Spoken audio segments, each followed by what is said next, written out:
The canyon has its own kind of silence. I wouldn't call it peace exactly, or even stillness, but a deeper silence.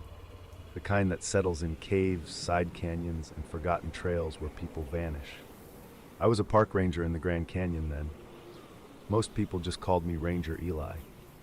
At the time, I thought the worst thing down there was the rugged terrain and the harsh elements. Some places keep more than secrets. Down in the canyon, there are hollows in the rock, hidden cracks in the earth, and long-forgotten places where something may have been living in the dark for a very long time. Sometimes people go missing because they get lost, and sometimes they go missing because something finds them first. The stories I'm about to tell you are the ones that haunted me the most. The ones I still have trouble explaining, even though I know exactly what I saw. I had worked as a park ranger in Grand Canyon National Park for more than 25 years by then, and in that kind of time, you hear every story the canyon can grow. Lost hikers, vanishing campers, strange lights in side canyons, voices coming out of cave mouths where no one should have been. And every so often, if you stayed in the job long enough and listened to the older guides, the river crews, and the men who had spent their whole lives down in those rock corridors, you heard the stories about things living back in the caves. Cave dwellers, wild men, people who moved barefoot over ledges no one else could cross and slipped into cracks in the canyon wall like they belonged there. Most rangers brushed it off. I did too for a long time. The canyon is big enough and dangerous enough without adding old legends to it.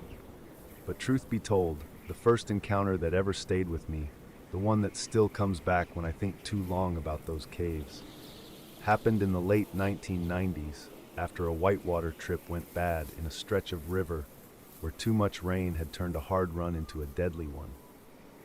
That was the week we got the call about the rafting party.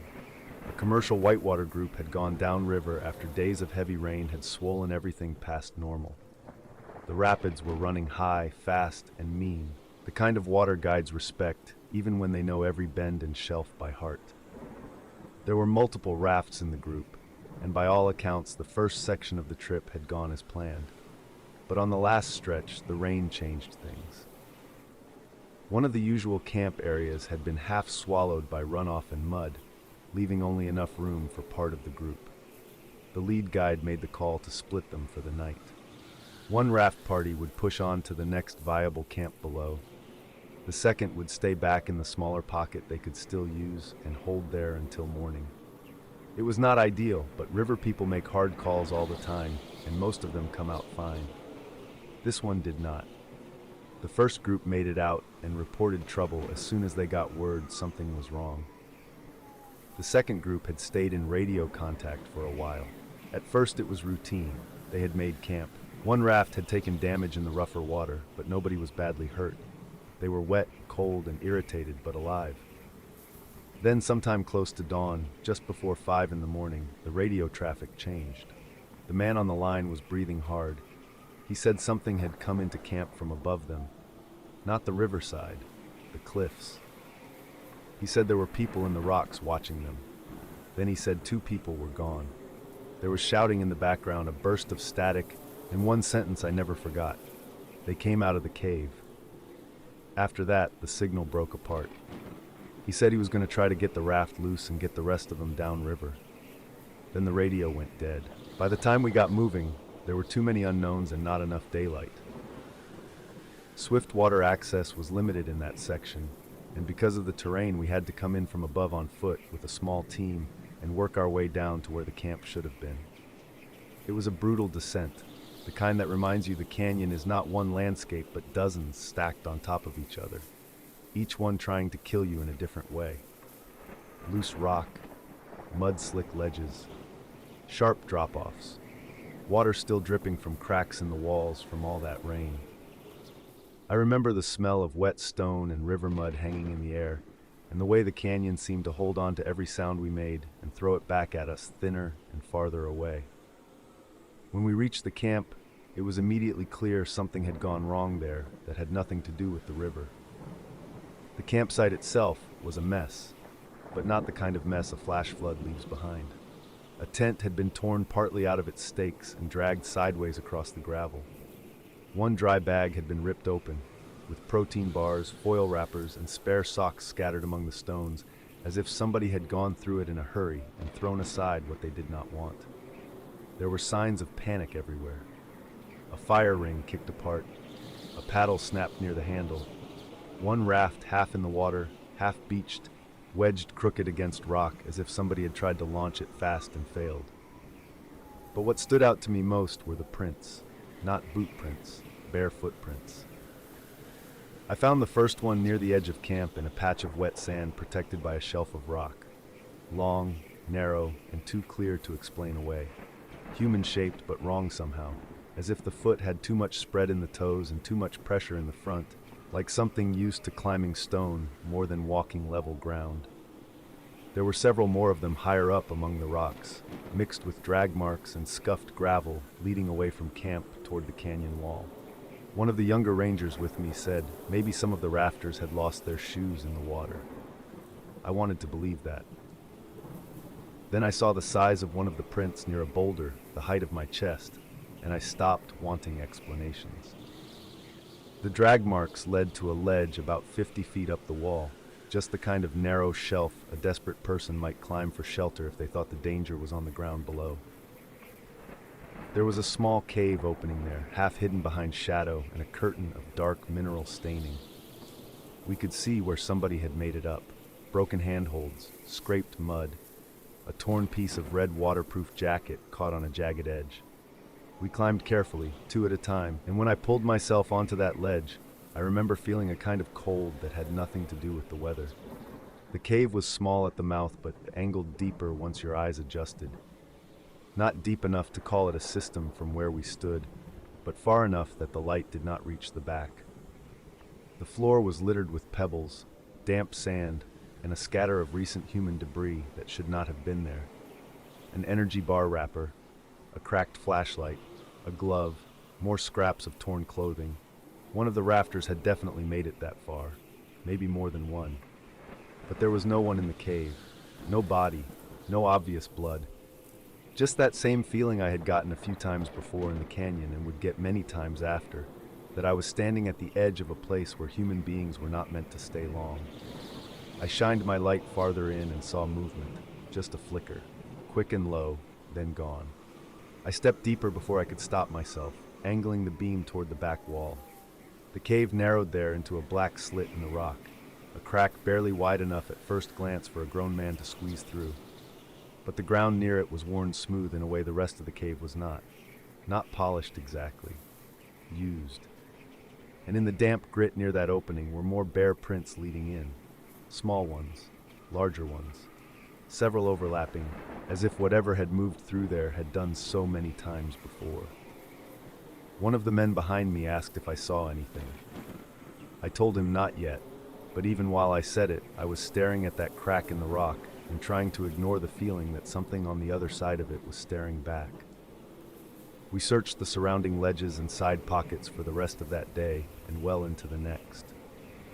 We found one survivor farther downriver, half hypothermic and badly bruised, clinging to a lodged section of raft against the rocks. He kept saying the same thing over and over once they got him warm enough to talk. Not drowned, taken. He claimed the people in camp had first thought there were hikers above them on the cliffs, maybe people trying to signal in the dark. Then shapes started moving down the wall where no one should have been able to climb, pale and thin and barefoot even in the cold rain. He said they came in fast and low, not like attackers rushing a camp, but like scavengers that already knew where to go. By the time the others understood what they were seeing, 2 people were already gone. We never recovered the other 4 rafters who vanished from that camp, and the guide who made it out was left with the burden of telling their families they were gone and unlikely ever to be found. Officially, the canyon kept them. That was the language used. Possible drowning. Possible fall during night evacuation. Bodies unrecovered due to terrain and river conditions. Those are the kinds of phrases reports like to hide inside. But I stood in that cave. I saw the prints. I saw the torn clothing dragged up where no river could have put it. And just before we pulled out of there on the second day, I looked up toward a higher shelf across the canyon wall and saw three figures standing in a line, half hidden among the stone and shadow. They were too far away for details, too thin, too still. One of them turned its head toward me, and then all three slipped back into the rock like they had never been there at all. That was the first time I understood the stories about cave dwellers in the Grand Canyon might not be stories at all. Not the way most people mean the word. Because legends do not leave footprints. Legends do not drag the living into cracks in the rock and vanish before sunrise. Whatever was down there had flesh, hunger, and a place in that canyon it knew far better than we ever would. And once I had seen that, I could never again hear those old whispers about people living in the caves and dismiss them as just another tale told to scare tourists. Before we get into the next story, I wanted to mention something really quick. Most of the people who listen to these stories never actually subscribe, and I'd hate for you to miss the next episode. So if you've been enjoying Whispers After Dark, please take a second to like, subscribe, and turn on notifications. It really helps support the channel. And if you've ever heard stories like these before, or had an encounter of your own, leave me a comment below. I'd really love to hear it. After that first encounter, I kept my mouth shut. I wrote the report the way men in my line of work learn to write reports when the truth sounds too much like madness. Missing rafters, presumed drowned or lost in rough terrain. Search limited by river conditions and dangerous access. I left out the barefoot tracks. I left out the cave. I left out the shapes I saw watching from the cliff. I needed my job, and I knew how stories like that spread once they got loose. A ranger starts talking about things living in the canyon walls, and before long, he is not the man people trust with search operations anymore. So I said nothing. Not to my supervisors, not to my family. I told myself the canyon was full of strange light, stranger shadows, and enough danger to twist a bad night into something worse in a man's memory. I tried to believe that. For a while, I almost did. Then, a few years later, we got the call about the hikers. It was a youth wilderness group, mostly teenagers, led by two adults who knew the canyon well enough to be considered careful. They had permits, a planned route, scheduled camp locations, and all the right paperwork. They were supposed to spend 2 nights down near the river and start their climb out on the third morning, reaching the upper trail by late afternoon. When they failed to appear at the check-in point, we gave it a little time. That was standard. People come up slower than expected all the time, especially when they are tired, overheated, or managing a mixed group. But before we ever launched the full search, we got word from another backcountry party that 2 teenage boys had wandered into their riverside camp well before dawn. They were in bad shape, dehydrated, shaking. One of them had no boots. The other had a nasty tear across one sleeve and dried blood on the side of his neck where something had scratched him. The campers who found them said the boys were too exhausted to make sense at first. They kept looking over their shoulders even after they were given water and blankets, like they thought something had followed them out of the dark. When we got down there and I saw their faces, I felt the same cold weight settle into my stomach that I had felt years earlier on that cave ledge above the river, because I had seen that look before. We moved fast once the boys were stabilized enough to point us in the right direction. One of the adults with the other camp said they had found them just before dawn, stumbling half-blind through the rocks, several miles from where their group had been supposed to camp. Neither boy could tell a straight story at first. They were too exhausted, too frightened, and too dehydrated to do much more than repeat the same broken pieces. They said the camp had not stayed quiet after dark. They said they heard movement up on the canyon walls above them. They said something had been watching from the rocks. One of them kept insisting there were people in the cliffs. I did not tell anyone then how much that disturbed me. I just geared up, took my team downriver, and tried to keep my face as blank as the job required. By the time we reached the group's last confirmed camp, the sun had already pushed hard heat into the canyon, and the place looked wrong before we ever stepped into it. Their gear was still there, but not the way it should have been. One tent had collapsed sideways, one corner pole snapped and half buried in the sand. A A tarp had been torn down and dragged partway toward the rocks. Sleeping bags lay scattered, one of them ripped open with insulation spilling out across the gravel. There were food wrappers everywhere, crushed water bottles, a broken lantern, and one hiking boot lying on its side near the fire ring with no foot in it. It did not look like a flash flood had hit them. It looked like people had left that camp in panic, grabbing for anything they could and failing to hold on. The river guide attached to the search with us thought maybe an animal had come through, maybe a mountain lion had spooked them in the dark. Another ranger pointed to the canyon wall above camp and said there were too many loose rocks up there for anybody to be climbing around safely. I did not answer either of them. I was looking at the sand near the back edge of camp, where the ground rose toward a broken shelf of stone. There were prints there, not many, because most of the surface was rock, but enough. Bare feet again, long toes, narrow heels, a strange pressure in the front of the foot. Beside them were signs the others missed at first glance. Scuff marks on a boulder face where something had come down from above. A smear of dried mud higher up than a person should have been able to place it without climbing. Scraps of dark fibrous material caught in a crack in the stone that looked like old hide or rotted cloth. We spread out carefully from there. I took the ledge side with one other ranger and started climbing the broken slope above camp, following the faint signs where I could still read them. It was slow going. Loose gravel shifted under every step, and the sun on the stone had already turned the whole canyon wall into an oven. Sweat ran down my back and into my collar. The smell up there was mostly hot rock and dust at first, with river moisture drifting up in thin, cool breaths whenever the wind shifted. Then, maybe 30 feet above camp, I caught something else underneath it. A rank animal smell. Not exactly rot, not exactly body odor, more like wet hide left too long in the sun, mixed with old mineral damp and something sour enough to turn the stomach. That was when I heard the first stone fall. Just a little click at first, then another, then a dry scattering of pebbles bouncing down the wall above me. I froze and looked up. My first thought was one of the missing hikers had gotten trapped higher on the ledge and was trying to move toward us. I called out, told them to stay still if they could hear me, that we were coming up. No answer came back, just another trickle of grit slipping down over the edge. The ranger behind me asked if I saw somebody. I told him I wasn't sure, but something had moved. We climbed higher.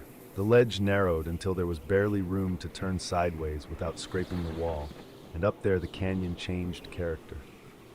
The open brightness from below did not reach as cleanly into that crack in the rock. The heat was still there, but the light had gone duller, more trapped, and every little sound carried too sharply. I could hear my own breathing, the scrape of fabric against stone, the distant rush of the river far below. Then another sound that did not belong there at all, a clicking noise, soft, fast, uneven, and not made by any animal I knew. I stopped again and listened. It came from a little farther ahead, beyond a shelf of broken rock where the ledge bent inward. Then silence. Then faintly, what sounded like nails or fingertips tapping once against stone. The ranger behind me muttered that maybe one of the kids was hiding back there. I wanted that to be true so badly I could feel it. But even then, before I saw anything, I knew it was not. When I rounded that shelf and shined my light into the shadow beyond it, I saw a movement low to the ground. Something pale and thin pulled itself backward deeper into the darkness with a speed that made my heart slam hard enough to hurt. I only caught it for a second, but that was enough. It was shaped like a person in the simplest sense only. Limbs too long, joints too sharp, skin the color of old bone where it showed between strips of dark filth and hanging hair. It had no shoes. The feet were narrow and filthy, toes spread against the rock as if they belonged there better than any boot ever could. The hands were worse. Human hands, but wrong in proportion, the fingers too long, the nails thickened and dark, not claws exactly, but something close enough that the difference stopped mattering. I lifted the light higher and saw its face. I wish I hadn't. It was not a monster in the simple storybook way. That would have been easier. It looked horribly, disturbingly human, but starved down into something cave-like and feral. The cheekbones were sharp enough to cast shadows. The mouth was too wide and hung slightly open, showing small, uneven teeth dark at the gums. The skin looked stretched and weathered, smoke-stained almost, as if it had spent years out of sunlight and then years more crawling in and out of places no human being should live. Its hair hung in long, dirty ropes around its face and shoulders. The eyes were what stayed with me, not glowing, not supernatural, just black-looking in that light, wide and fixed and utterly unafraid. It watched me the way a mountain lion watches from cover, not curious, not startled, just measuring. Then it made that clicking sound again in its throat. Something answered it from deeper in the rock. Not one voice, several. My blood went cold. The ranger behind me asked what I saw, but I could not answer right away because all at once the smell hit full force, stronger than before. Hot stone and old animal nests and human filth and something coppery underneath. Something that told me this place had not just sheltered things, it had fed them. The figure stayed crouched where it was for one long second more. One hand braced on the rock, ribs showing under taut skin, head tilted in that almost human way. Then it slipped backward into a crack so narrow I would have sworn nothing larger than a coyote could fit through it. But it did. It folded itself into the stone and vanished. A second later, something moved above us. I snapped my head up and saw another one farther along the ledge, higher than I could have climbed without ropes, clinging to the canyon wall with one arm and one foot braced in tiny holds no ordinary person would trust with a hand, much less a body.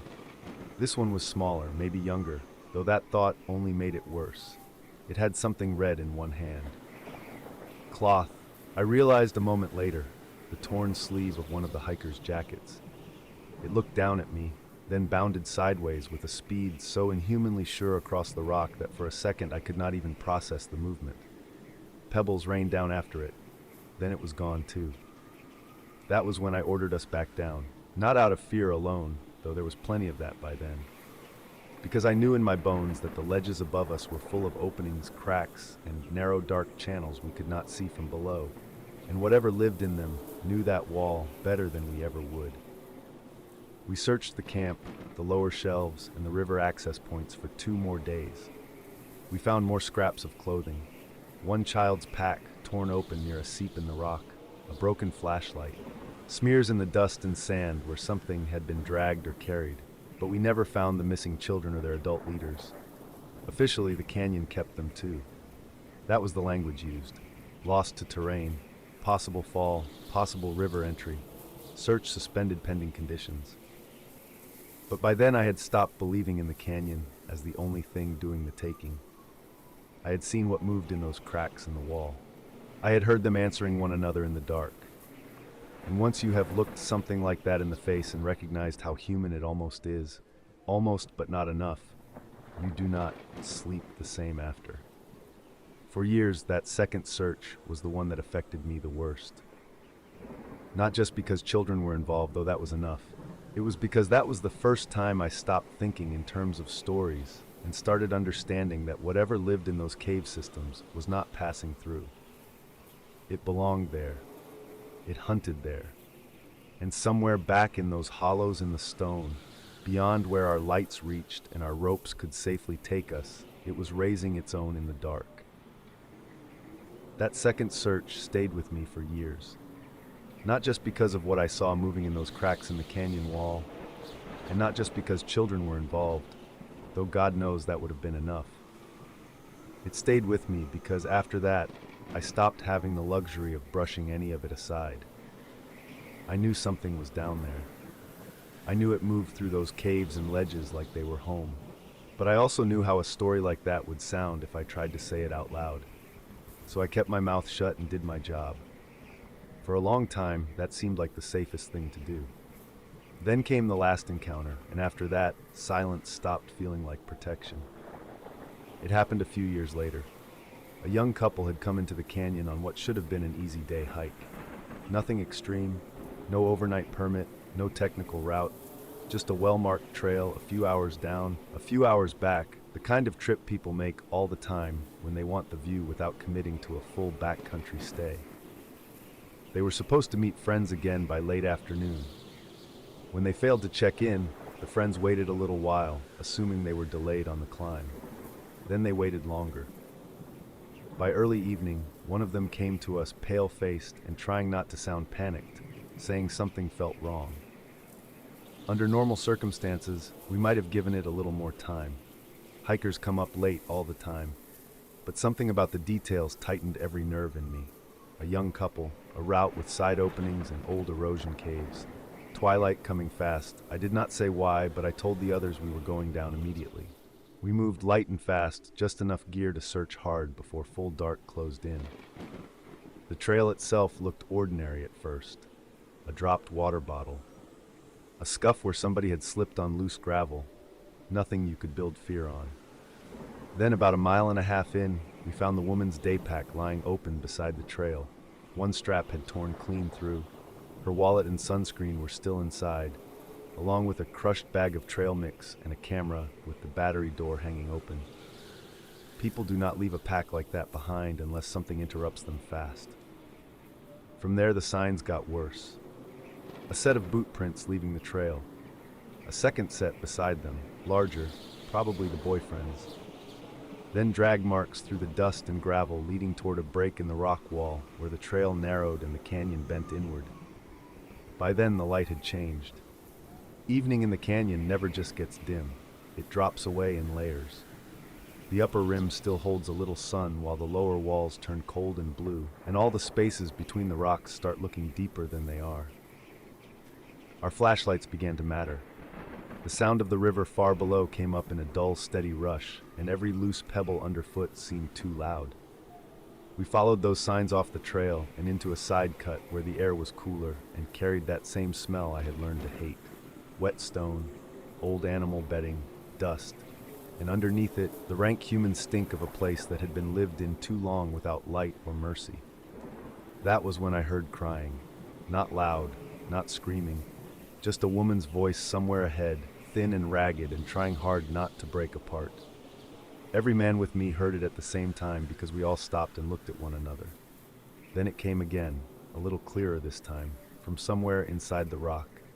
I called out, told her we were Park Service, told her to keep talking if she could hear me. The answer was a choked sound and what might have been my own title spoken back to me, Ranger.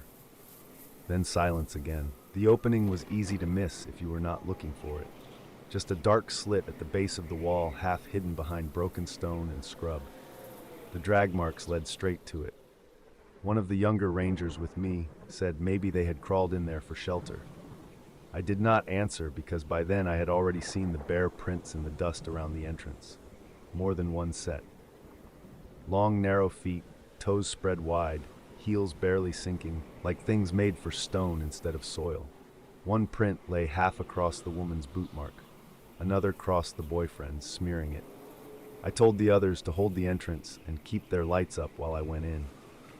The cave mouth dropped quickly into a low chamber that bent to the right. I had to duck almost immediately. The beam of my flashlight caught damp walls, mineral streaks, old soot, and a scatter of recent debris across the floor. A torn shirt sleeve. A water bottle crushed flat. The boyfriend's watch, face cracked. The crying came again, farther in now, and I moved toward it before common sense had time to get a grip on me. The floor sloped downward, then widened into a pocket in the rock where the air turned colder and the smell hit harder. It was all there at once. Feces, wet hide, rot, old blood. The stench of something that had fed and slept and waited in that place for a very long time. I swept the light left and saw her. She was crouched against the wall with her hands over her mouth, eyes huge in the beam, one shoe gone and one leg scraped bloody from shin to ankle. She looked alive mostly because of how hard she was trying not to make another sound. When the light found her, she started crying for real then, great silent sobs she was trying to swallow back. I moved toward her, keeping my voice low, telling her I was going to get her out, asking where the boyfriend was. She shook her head violently and pointed deeper into the cave. Then I heard it, a clicking sound from the dark beyond her, soft, fast, answered by another one farther back. I knew that sound. I turned the beam toward the back of the chamber, and one of them was already there. It was crouched on a ledge no higher than my chest, thin as a famine drawing and almost hairless except for long ropes hanging off the head and shoulders. Its skin was gray-brown in places, pale in others, stretched so tight over the ribs and hips that every bone showed. The limbs were too long, especially through the forearms and shins, and the hands were braced against the rock with fingers that looked human until you noticed how narrow they were and how dark and thick the nails had become. Its face was what froze me, not because it was monstrous in a storybook way, because it was close enough to human that my mind kept trying to force it into one. The eyes were black-looking in the beam, not from glow but from depth, wide and fixed and unblinking. The nose had flattened somehow over time. The mouth hung slightly open, showing small dark teeth and lips so dry they had split at the corners. Then another shape moved behind it, and another. I grabbed the woman's arm and hauled her up so fast she nearly fell. That was when the first one lunged. It did not come at me upright. It came low and fast, one hand and both feet slapping the rock in a movement so quick and sure it looked more like an animal than a person. I got the woman behind me and swung the flashlight with all the force I had. It connected with the side of its head with a wet, heavy sound and knocked it sideways off the ledge, but not for long enough. Something else came out of the dark at shoulder height and struck my back hard enough to drive me to one knee. I remember the smell more than the pain. Hot skin, filth, blood. I remember fingers clamping around my coat from behind and the insane strength in them for something so lean. The woman screamed. I twisted, drove an elbow backward, and felt it connect with something bony and soft at once. Then my men at the mouth saw our lights jerking and came in shouting. That probably saved us. The cave exploded with noise. Flashlights cutting white through the dark, men yelling, rocks shifting, that clicking sound turning sharp and angry all around us. One of the creatures passed through the edge of my beam with the boyfriend's jacket clenched in its teeth like a scrap of meat. Another vanished into a crack in the wall so tight I would have missed it if I had blinked. I dragged the woman toward the entrance, half carrying her, half pulling her over the rough floor, while something behind us slapped along the rock and stopped just short of the widening light. When we broke out into open air, I heard one last sound from inside the cave. Not a growl, not speech. A low moaning cry that rose and broke like something grieving or enraged. Maybe both. We got her out. The boyfriend did not make it. We searched until long after dark with ropes, additional teams, and every light we could bring into that cut of canyon. But by then the cave system had swallowed whatever it wanted to keep. We found more signs deeper in once we had the manpower to search it properly. Bones old enough to be part of the rock, stripped wrappers, clothing fragments, a single bootlace tied around a stone in what might have been some kind of nest. But no sign of the young man except blood on a sharp edge near one narrow drop and a few threads from his shirt caught in the stone. The girl never fully recovered from whatever happened in there. She told us enough to confirm what I already feared. They had gone off trail chasing a better view and found the cave opening by accident. At first they thought someone was inside. They heard clicking and whispering and saw eyes in the dark, low to the ground. Her boyfriend told her to stay back while he looked. Then there were hands on him from both sides of the entrance at once. She ran. They caught her too, dragged her in, held her there in the dark. She said they kept coming close enough to smell her, touching her hair, her face, her jacket, like animals trying to understand what she was. When she cried, one of them clicked back at her as if mocking the sound. She thought they were waiting for full dark before doing whatever they meant to do next. That was the last encounter that ever truly haunted me, because that was the night I came closer than ever before to not coming back out myself. You can call them cave dwellers, feral people, lost descendants, something older, something half-human, shaped by darkness and isolation until the canyon made them its own. I no longer care much what word people choose.